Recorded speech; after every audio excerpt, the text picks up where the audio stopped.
ರಾಮ ರಾಮ ಗುಣ ಸೇಮ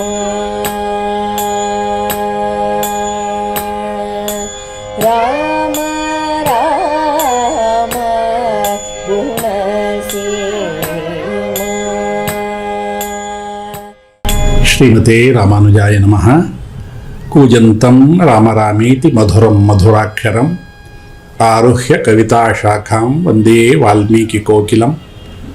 ಪುಣ್ಯಾಂಭೋಜ ವಿಕಾಸಾಯ ಪಾಪಧ್ವಾಂತಕ್ಷಯಾಯ ಚ ಶ್ರೀಮಾನಾವಿರಭೂದ್ಭೂಮೌ ರಾಮಾನುಜದಿವಾಕರಃ. ತೃಣೀಕೃತವಿರಿಂಚಾದಿನಿರಂಕುಶವಿಭೂತಯಃ ರಾಮಾನುಜಪದಾಂಭೋಜ ಸಮಾಶ್ರಯಣ ಶಾಲಿನಃ. ಹೇಮಾದ್ರಿನಿಭಗಾತ್ರಾಯ ಸೀತಾಶೋಕವಿನಾಶಿನೇ ರಾಮಾಂಘ್ರಿ ಸೇವಕಾಯ ಸ್ಯಾತ್ ಆಂಜನೇಯಾಯ ಮಂಗಳಂ. ತಸ್ಮೈ ರಾಮಾನುಜಾರ್ಯಾಯ ನಮಃ ಪರಮಯೋಗಿನೇ ಯಶ್ರುತಿ ಸ್ಮೃತಿಸೂತ್ರಾಣಾಂ ಅಂತರ್ಜರಮಶೀಷಮತ್. ಕೇವಲ ಒಬ್ಬ ವಾನರ 80,000 ರಾಕ್ಷಸರ ಸೈನ್ಯವನ್ನು ನಾಶ ಮಾಡಿಬಿಟ್ಟ. ಹನುಮಂತನ ಶಕ್ತಿ ಅಪಾರ. ಅಲ್ಲಿದ್ದಂತಹ ಎಲ್ಲ ಗಿಡ ಮರಗಳನ್ನೆಲ್ಲ ನಾಶ ಮಾಡಿಬಿಟ್ಟ. ಅಲ್ಲಿ ಒಂದು ಚೈತ್ರ ಪ್ರಸಾದ ಅನ್ನುವಂಥ ಒಂದು ಸುಂದರವಾದಂಥ ಜಾಗ, ಅದು ತುಂಬ ಎತ್ತರದ ಸ್ಥಾನದಲ್ಲಿದೆ. ಅಲ್ಲಿರುವಂಥ ಕಂಬಗಳೆಲ್ಲ ಸುವರ್ಣಮಯವಾದಂಥದ್ದು, ವಜ್ರ ರತ್ನ ಖಚಿತವಾದಂತಹ ಮಂಟಪ ಅದು. ರಾವಣನಿಗೆ ಆ ಮಂಟಪ ತುಂಬ ಪ್ರಿಯವಾದಂತಹ ಸ್ಥಾನ ಅದು. ಆಂಜನೇಯ ಕೆಳಗಡೆಯಿಂದ ಆ ಚೈತ್ರ ಪ್ರಸಾದಕ್ಕೆ ನೆಗೆದ. ಅವನ 2 ಕಾಲುಗಳ ಬಲದಿಂದ ಆ ಚೈತ್ರ ಪ್ರಸಾದ ಮಂಟಪ ಧ್ವಂಸ ಆಗಿಬಿಡ್ತು. ಇದನ್ನು ಕೇಳಿದಂಥ ರಾವಣನಿಗೆ ಮತ್ತಷ್ಟು ಕೋಪ ಜಾಸ್ತಿ ಆಯಿತು, ಕುತೂಹಲ ಜಾಸ್ತಿ ಆಯಿತು. ಏನು ಆಶ್ಚರ್ಯ, ಒಬ್ಬ ವಾನರ ಇಷ್ಟೆಲ್ಲ ಗಲಾಟೆ ಮಾಡ್ತಾ ಇದ್ದಾನ, ರಾಕ್ಷಸರೆಲ್ಲ ನಾಶ ಆಗ್ತಾ ಇದ್ದಾರಲ್ಲ ಅಂತ ಹೇಳಿ ತನ್ನ ಮಂತ್ರಿಯಾದಂತಹ ಪ್ರಹಸ್ತನ ಮಗದಾದಂತಹ ಜಂಬುಮಾಲಿಯನ್ನು ಅಲ್ಲಿ ಕಳಿಸ್ತಾನೆ. ಮಹಾಪರಾಕ್ರಮಿಯವನು. ಅವನನ್ನು ಒಂದೇ ಹೊಡೆತಕ್ಕೆ ಆಂಜನೇಯ ಸ್ವಾಮಿ ಸಂಹಾರ ಮಾಡಿಬಿಡ್ತಾನೆ. ಆಮೇಲೆ ತನ್ನ 7 ಜನ ಮಂತ್ರಿ ಪುತ್ರರನ್ನು ಕರೀತಾನೆ. ನೀವೆಲ್ಲ ಹೋಗಿ ಆ ವಾನರನನ್ನು ಹೇಗಾದರೂ ಮಾಡಿ ಸಂಹಾರ ಮಾಡಿ ಅಂತ ಕಳಿಸ್ತಾನೆ. ದೊಡ್ಡ ಸೈನ್ಯ ಅದು. ಆ ಸೈನ್ಯ ಬಂತು. ಅವನ್ನೆಲ್ಲ ಒಂದ್ಸಲಿ ನೋಡ್ದ ಆಂಜನೇಯ. ಸಿಕ್ಕಿದ್ರಲ್ಲಿ ಹೊಡೆದ್ಬಿಟ್ಟ. ಎಲ್ಲ ಸುದ್ದಿಗ್ಬಿಟ್ರು. ರಾವಣನಿಗೆ ಈ ಎಲ್ಲ ಸಮಾಚಾರ ಒಂದೊಂದಾಗಿ ಹೋಗ್ತಾ ಇದೆ. ಏನು ಮಾಡೋದು? ಅವನು ತುಂಬ ದುಃಖದಿಂದ ಬಹಳ ಚಿಂತೆಯಲ್ಲಿ ಮುಳುಗಿಬಿಡ್ತಾನೆ. ಆಗ ಅವನ ಪುತ್ರ ಅಕ್ಷಕುಮಾರನ್ನು ಕರೀತಾನೆ. ನೋಡು, ನಿನ್ನ ರಥವನ್ನು ತೆಗೆದುಕೊಂಡು ಹೋಗೋ, ಏನಾದರೂ ಮಾಡಿ ಆ ವಾನರನನ್ನು ನಾಶ ಮಾಡು ಅಂತ ಹೇಳ್ತಾನೆ.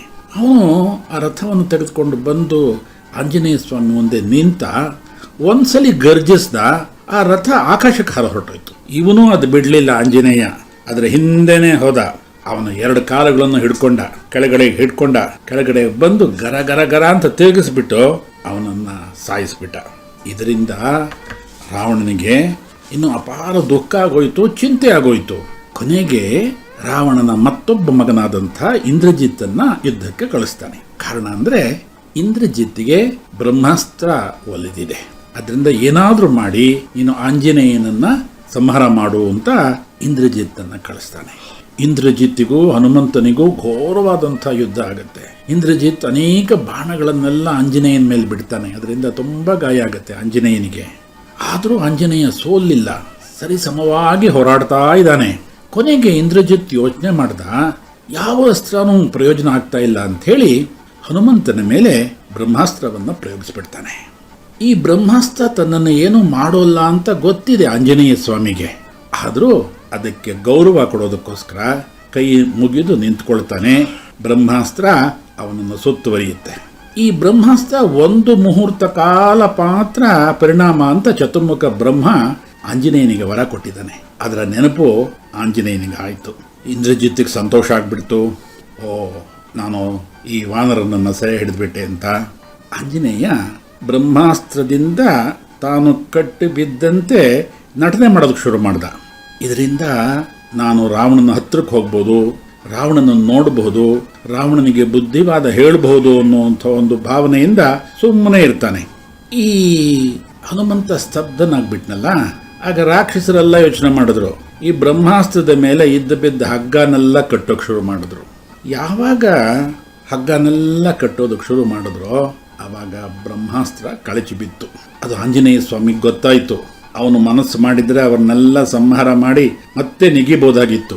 ಇಲ್ಲ, ಅವನ ಉದ್ದೇಶ ಏನಿತ್ತು ಅಂದರೆ ರಾವಣನ ಹತ್ರಕ್ಕೆ ಹೋಗಬೇಕು, ರಾವಣನನ್ನು ನೋಡಬೇಕು, ರಾವಣನನ್ನು ಮಾತಾಡಬೇಕು ಅಂತ.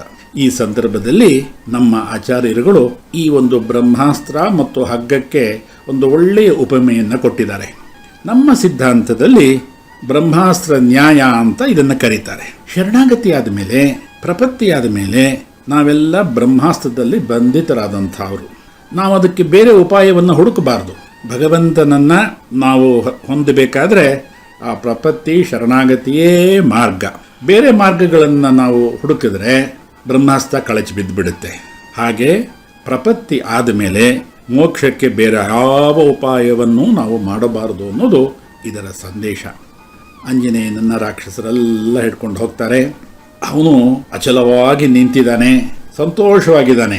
ಆಂಜನೇಯನ ಸ್ವಭಾವವೇ ಅಂತಹದ್ದು. ಯಾಕೆಂದರೆ ತನ್ನ ಹೃದಯದಲ್ಲಿ ರಾಮನನ್ನು ಸ್ಥಿರವಾಗಿ ಪ್ರತಿಷ್ಠಾಪಿಸ್ಕೊಂಡ್ಬಿಟ್ಟಿದ್ದಾನೆ. ಅದರಿಂದ ಸಂತೋಷವಾಗಿದ್ದಾನೆ. ಅವನನ್ನು ಎಳೆದುಕೊಂಡು ಹೋಗ್ತಾರೆ. ಜೊತೆಯಲ್ಲಿ ಇದ್ದಂಥವರೆಲ್ಲ ತಮಾಷೆ ಮಾಡ್ಕೊಂಡು ಹೋಗ್ತಾರೆ. ಇವನು ಎಲ್ಲದನ್ನು ನೋಡ್ಕೊಂಡು ಹೋಗ್ತಾನೆ.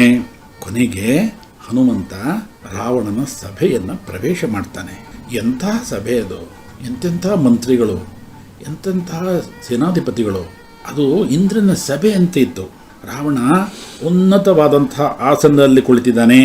ಅವನ ಕಿರೀಟದ ಕಾಂತಿ ಇದೆಯಲ್ಲ, ಇಡೀ ಸಭಾಭವನ ಹರಡಿದೆ. ಅವನ ಪಕ್ಕದಲ್ಲಿ 4 ಮಂತ್ರಿಗಳು ಕುಳಿತಿದ್ದಾರೆ.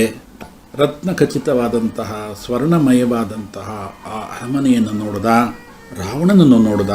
ಅವನಿಗೆ ಒಂದು ರೀತಿ ಆಶ್ಚರ್ಯ, ವಿಸ್ಮಯ ಎಲ್ಲ ಆಗ್ಬಿಡ್ತು. ಅಹೋ ರೂಪಂ ಅಹೋ ಧೈರ್ಯಂ ಅಹೋ ಸತ್ವಂ ಅಹೋ ದ್ಯುತಿ ಅಹೋ ರಾಕ್ಷಸ ರಾಜಸ್ಯ ಸರ್ವಲಕ್ಷಣ ಯುಕ್ತತಾ. ಏನು ರೂಪ ರಾವಣನದು! ಎಂಥ ಧೈರ್ಯ, ಎಂಥ ತೇಜಸ್ಸು, ಸರ್ವ ಲಕ್ಷಣಗಳಿಂದ ಕೂಡಿದಾನೆ ಈ ರಾವಣ. ರಾವಣ ಇಂದ್ರನಂತೆ ಬೆಳಗ್ತಾ ಇದ್ದಾನೆ. ಇಂತಹ ರಾವಣನನ್ನು ಕೊಲ್ಲೋದಿರಲಿ, ಇವನನ್ನು ಹೇಗೆ ಎದುರಿಸೋದು? ನಿಜವಾಗ್ಲೂ ರಾವಣನಂತಹ ತೇಜಸ್ವಿ, ಪರಾಕ್ರಮಿ, ಐಶ್ವರ್ಯವಂತ ಇನ್ನೊಬ್ಬ ಇಲ್ಲ ಅಂತ ಹನುಮಂತ ಹೇಳುವಂಥ ಮಾತು.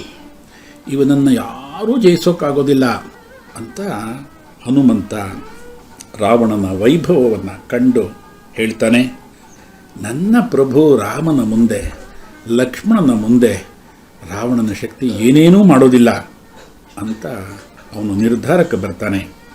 ನಾಳೆ ಮುಂದಿನ ರಾಮಕಥೆ. ಲೋಕಾಃ ಸಮಸ್ತ ಸುಖಿನೋ ಭವಂತು. ಶ್ರೀಮತೆ ರಾಮಾನುಜಾಯ ನಮಃ. ರಾಮ ರಾಮ